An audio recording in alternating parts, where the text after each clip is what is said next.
So, Yeah, welcome to Rock's blog. thank you. Of Thank you for taking the time to speak to us today. course, thank you for having me. No, you're welcome. So, I wanted to talk about your film, Hello. Yes. So, was this personal inspiration that led to the film being made? Not really, no. I was looking for a short idea, because I've made two longer films, around 12 minutes. And I thought, maybe I wanted to be able to tell a story in a really short amount of time, as short as I could, because you always get told as a filmmaker, if you want to make it as a filmmaker, you need to be able to tell a story in a very short amount of time. There's loads of pressure.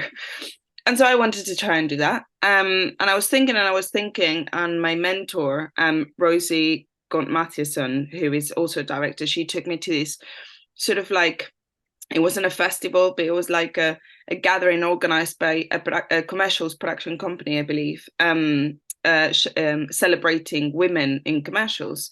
And they were showing several commercials and videos made by women, edited by women. And then I woke up the next day with the idea. I was like, wouldn't it be funny?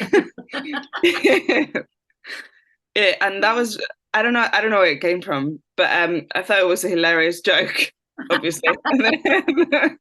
It's one of um, those things that you kind of like, people are like, oh no, if that actually happened to me, that would be a nightmare. yeah, exactly. So, and then I wanted to make it period because I do have this obsession that technology is making films different in a way, like within it, like, all the narratives with like the text, Yeah. people texting and then the text on the screen. And eventually I'll have to do it because I want to tell contemporary stories as well, sure, but I want to keep away from that as much as possible. And that's the reason why I base it on the 90s. I'm a bit obsessed with the 90s at the moment. So all of my stories are based on the 90s. I mean, it was a good time. Yeah. But I Yeah. know what you mean. I think I'm always amazed when people impress me with the interface on their films when they're using phones, because more often than not, I think it can come across either badly done or that it Yeah. doesn't look finished. So I know what you mean. I think it's very rare that I see it and I'm like, that's done really well. Yeah. Yeah. So you said you made two longer shorts before. What was the difference for you as a filmmaker making this short, tight piece? Um, I even though I do work on set and I get to learn every day about how the logistics work of it all, the first two I produced myself, and that was a mistake. So it's also because I'm an AD, I focus so much about the logistics. And so whenever I'm making something, the only thing I can think about, for example, is what I'm going to give people for lunch, that kind of thing.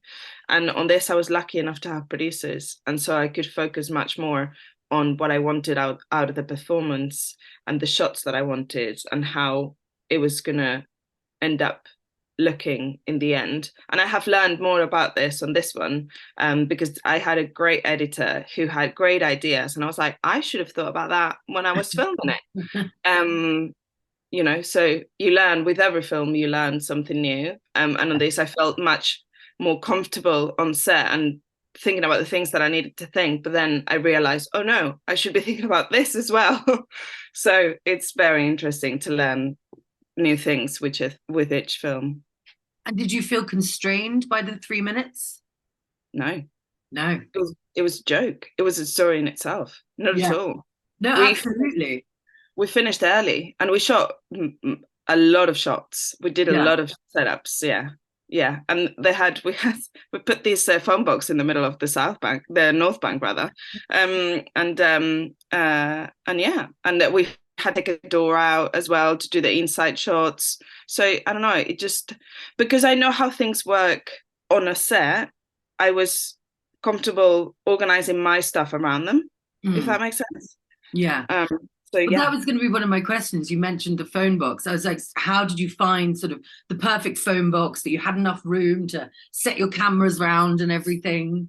Yeah, we put it there. It was an art department phone box. Brilliant. You could, Yeah, because I was thinking, because normally, they're sort of in banks or they're all yeah, crowded or they're full of graffiti and whatever. So I was yeah, quite impressed by that. So put yeah. it Thank where you. you want. Yeah, that was all my producer. Because I was like, let's find a phone box, and we went to see a few, and she was like, no, because they were in places where there's loads of noise, loads of people. Any phone box that looked cool in the area of the city that looks business and looks 90s was a no-go. And so Yeah, she was like, we're gonna put our phone box down, and I was like, okay, great. great idea. And And you all can in leave it random there. places. They're all in random places, the phone boxes. So, you could put one there and that's fine. It's Yeah, I don't think believable. anyone would notice. No. Yeah.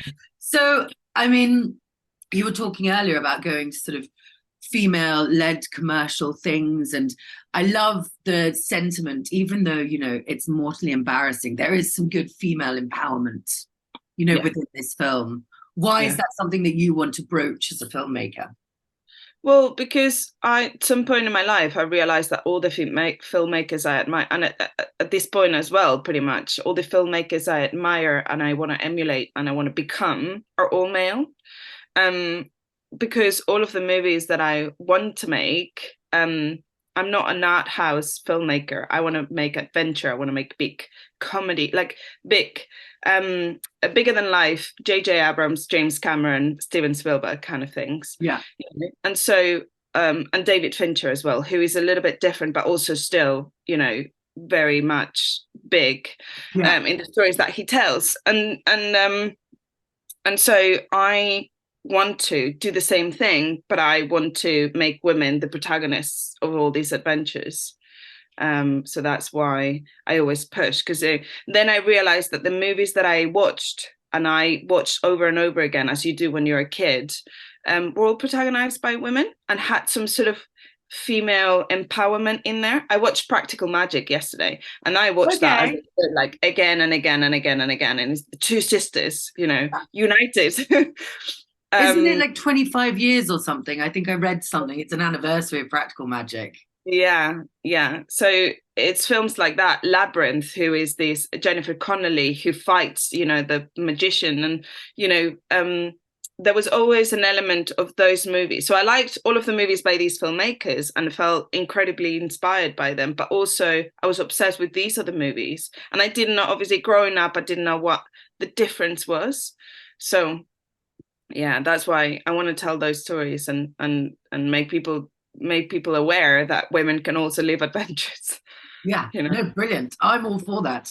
yeah, Anything that's sort of powering women and bringing women to the forefront and female productions, all of that, I yeah, support wholeheartedly. yeah. So, I mean, let's dive into the filth. The Okay. script, was it all really tightly planned? Was there room for improvisation? How did you get all of those beats out? It was tightly planned. I had to have some help. The script is co-written. Okay. Um, I have a collaborator that I've been working with for years, Lucy. She's been in all of my films. She's actually in the film. She's the woman that comes across at the beginning. Um, Okay. so we co-wrote it together, and then it stayed as it was. My producers and I developed it together as well. Obviously, it's very short, so there was not a lot of development there. But yeah, everybody helped me so much, and then it became a really tight piece. There was no improvisation. Bless the actress. Oh my God, Sophia was incredible. She was amazing. Um, so how we did it was Lucy would give the lines off to Sophia, Mhm. um, and I think it was better that it was a woman giving the lines off. I think that worked really well, and that Yeah. was the thing that happened on set. I hadn't thought about it before, because we thought me and Sophia talked about it like before we filmed, and she said, "Well, maybe I can have like a headphone saying like she was going to record her lines off and have it in her ear," but that we started like that, and that didn't sort of work because obviously you're tightened by the fact that there's a recording in your ear. But then Lucy gave the lines off, and that worked really well. So yeah, it was a really tight thing, and then I had a short list. Me and the DP had a short list. and we just moved on. The thing is with these things, it's quite scary. So you just need to pick the first shot and just like, it's like the roller coaster, right? You just need to pick the first shot and crack on. Yeah. And then move on from there. And then if you see that you're losing time, but we weren't, because we were going really well and everything, it's so short that, we just had to do it again and again and again and again. And yeah. So how long was all the filming in total then? You said it was really efficient. Yeah, one day. That's amazing. Yeah. I mean, for people to be able to think, yeah, you can make a whole film in one day. Yeah. Yeah. A Brilliant. 3 minute film. 3 minute film, it doesn't matter. It's a whole film. Yeah. No, but my producers have made like a 10-minute film in one day. They filmed it as well. So yeah, for sure you can. Yeah. Yeah. So tell us about your actress. How did you find the right person for this? We had a casting director, and she put forward several people, which I'm really grateful for, because obviously the nature of the film is so outrageous and scandalous, I've been told, that, I didn't know what people were going to think. And so she put herself forward, and from the beginning, it was the one that, that I liked. The way Yeah. that she was saying was so natural, but still, she looked so 90s. She does. She's got the great look. Yeah, she does. But she's also brilliant in the way that she took it all in and was like, yeah, let's go. And there was still space for conversation about it and what it was about. There were two endings for the film. One of them, she comes back and she's like, fuck yeah, I'm just going to try again. I'm sorry, I'm not meant to No, swear. you're fine. Don't worry. I think with the subject matter of the film and everything, we're fine with that. Yeah, okay, fair.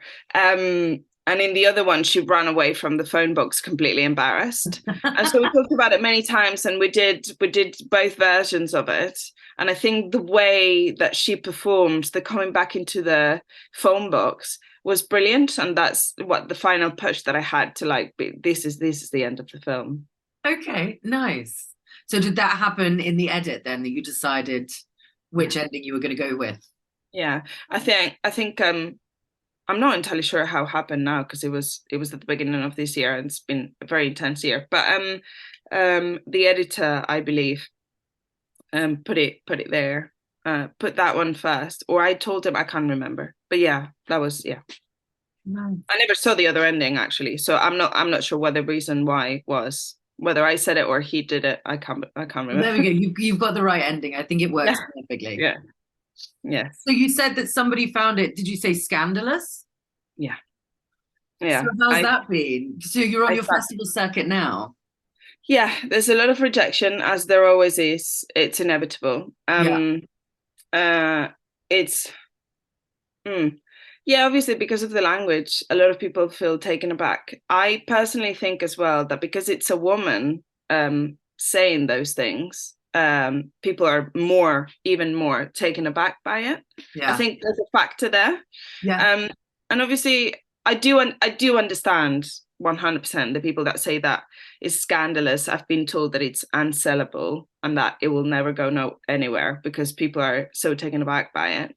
And I do understand. And in fact, I'm being rejected everywhere. But I still think that it was something really important for me to make within my own work, but also people should be used to women being like that as well, because people talk like that. People do.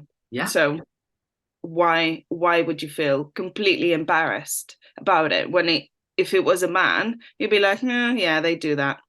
Yeah. Okay. So I kind of feel, obviously I want my films to succeed for sure, but I feel like it was an important piece to make wherever it goes. Yeah. No, I totally agree with you. When I watched it, I think the first time watching it, I mean, I loved it the moment I saw it. Thank you. But it struck me as one of those things. I was like, if this was a man, would the film be as powerful? Yeah. And I think that the power and the comedy and the hilarity and the awkwardness all lies within the fact that it's a woman saying this. Yeah. And I was sort of imagining as well, somebody maybe waiting for the phone box or somebody walking outside and being like, oh, what are they talking about? Like there's a whole world that you can create around it. Yeah. Of course. So what are you working on now then? Apart from your day job? So we are hoping to film 3 shorts at the end of December, or not mid-December, at Mhm. the end of the year, rather. Okay. Um, one of them is a proof of concept for a feature script that we're developing. So I work with Homecoming Films, Mhm. Isabel and Amy, who are amazing. And so one of them, it's a serial killer thriller with all women. So Nice. it's like that what we want to make is something in the vibes of Seven. So it's still in the 90s. That's why I said I'm obsessed with the 90s. Still in the vibes of Seven, but with all women protagonists. And then two other shorts. So one is a sort of musical, so it's dance based. And then the other is another fantasy because I really like fantasy, and that's what I grew up with, and that's what I would like eventually like to make as well. So I think I should make one that is purely fantasy as well. Yeah. So are these shorts connected? No, not to each other. No. No, And one is why? going to So that's be really ambitious, planning to shoot them all in December. yeah, but you have to because if you don't practice, you don't. And I come and go with this idea of being a filmmaker because it's so tough to break in and to become a working director. But after what's happening with Hello and all the rejection and stuff, I don't know. I just feel like, well, I just need to make more. Yeah. I just need to make more and keep trying. So that's the whole idea behind it. And these are all stories that I really want to tell. So, and the thing is, as well, as I was saying at the beginning, you learn so much with each one that you make. So, you just have to keep making them in order to become better. And maybe one day you'll have that little opportunity, that little being at the right place at the right time, and just you can go for it. So that's what I'm hoping for. Yeah. What would you say the key thing is that you sort of learned or that you brought from the making of Hello? Um, wow, I wasn't ready for that question. The key thing that I learned, uh, I think is what I said before, just think more about the edit after and about just dig deeper into how to tell the story through the camera. Mhm. You're so focused on other things, or how you're going to direct the performance, or the fact that your script is so scandalous that you don't really know where this is going to go, that to focus on the right things. And actually, when the editor made a change and he did something so when in the script, I'm just going to say it because that wasn't my idea, and it was a brilliant thing, and I think it makes the film so much better. Towards the end, when you've got the shots of her smoking a cigarette, but the dialogue over it, that was his idea, that wasn't mine. Okay. And I thought that was brilliant. And so it struck me as like, oh my God, I should be thinking more about these things when I'm on set and when I plan the way that I'm going to shoot this thing. And I think if I can say it, I think I've got a good visual style. But it should be more connected to how it's going to look in the edit, and that's what I want to think more about when I make the next film. Okay. No, I think Yeah, that's brilliant. yeah. Well, thank you so much. I feel like we've got a real insight into the film now. And I mean, I'm really sorry you're suffering rejections and stuff, That's but fine. we love the film at Rocks. Thank you. And I think it just shows, there's always a home somewhere for films.